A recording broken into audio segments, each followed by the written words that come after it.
Hey, this is Jane Langan, and this is my digital citizenship reflection. I just want to give a bit of context before I go through my slides. I teach seniors in high school, and for my KSU capstone, I'm having my students create their own e-portfolios, kind of like the ones we do at KSU, but a little more leeway. And so for the mini lessons, I made each one relevant to this bigger assignment of the e-portfolio. So this slide is just my intro to my students. So I'm going to show different slides and examples of things that I gave to my class, and then I'll reflect on those as I go. So you don't have to read everything on my slides. They're slides that I used with my students. Okay, so this first one is a slide from my presentation to my students about digital identity and personal brand. So in creating their e-portfolios, they need to really consider their personal brand, how they present themselves online. And so we talked about digital citizenship and how they want to present themselves online. And these two are examples from my students' e-portfolios on their personal brand. You can kind of see on the left side, it's a little more fun, travel, things like that. And on the right side, it's the student is more to do with band, drum corps, robotics. So this is how they're presenting themselves, and this is their digital identity. Okay, the second mini lesson was digital identity having to do with artifacts and reflection. And again, this is just a slide from my presentation to them about digital identity. And so again, on how they want to present themselves online, they have artifacts and reflection in their e-portfolio. And this is just one example of digital identity and how he presented himself and how he reflected on things that he had accomplished. This is a robotics student. Okay, my mini lesson 3 was on legal issues and copyright, but my lesson on this focused on the positive, the idea not as copyright, something punitive and don't break copyright. It was more having to do with how they as students or people, are protected by copyright. And so, hang on one second. Sorry. Forgot this slide had transitions.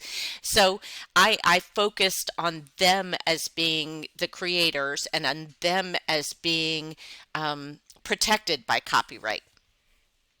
So they were able to get creative and share some of their things. And so these are just examples of how they took the chance to put themselves out there, knowing that they are then protected by copyright law.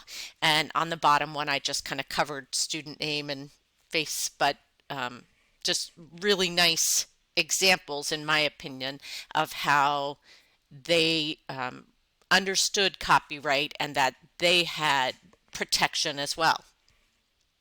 Okay, mini lesson 4, this one was about also copyright, but fair use and attribution. So basically as students, they're constantly like looking for images and things to add, but they rarely understand copyright and how people are protected and how to use things and give proper attribution. So as part of their e-portfolios, when they're pulling in pictures from things, they were just asked to give attribution. And so I have a student here who really did well on this. So I cut off some of the slides, or some of the images because it was a long page, but basically the student went down at the bottom of the page and gave attribution for each of the images and also talked about the licensing. So this student really went above and beyond, and I was just so impressed with this. Okay, so this one is mini lesson 5. What I did on this one was they were practicing social responsibility and empathy. So I had an anonymous discussion where they were posting things about their personal lives, about experiences they've had, and they were able to post these anonymously. I can see, and they knew that I could see who they were, but they were posting things and then they were practicing empathy in responding to each other. So for this one, I don't have an example to share because, again, it was their personal stuff and their responses to those. But it was a great opportunity for them to practice empathy before moving on to other discussions that involved social responsibility and empathy.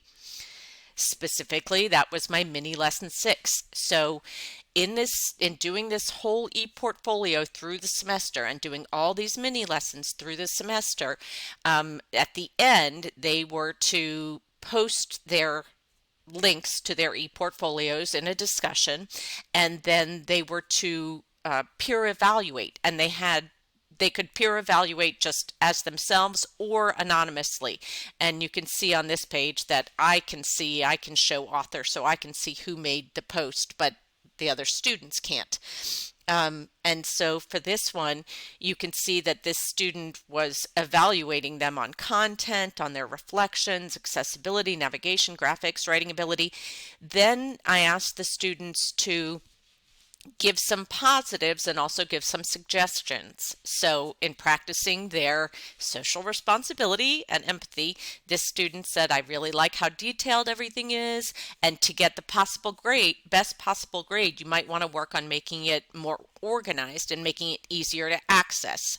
But then they ended with, everything else is really good. So that mini lesson 5 really kind of prepped them for this mini lesson and evaluating each other.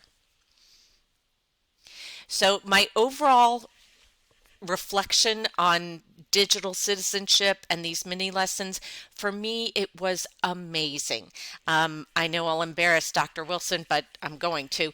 This is the 3rd course I've had with him, and every time, everything that we do is I can make it so relevant to my classes. And so working with my students, seniors in high school, on digital citizenship, this was just so helpful. I can't even begin to explain. So I'm really pleased with how the mini lessons went. I'm really pleased with what my own students gained about the idea of digital citizenship and what our responsibilities are.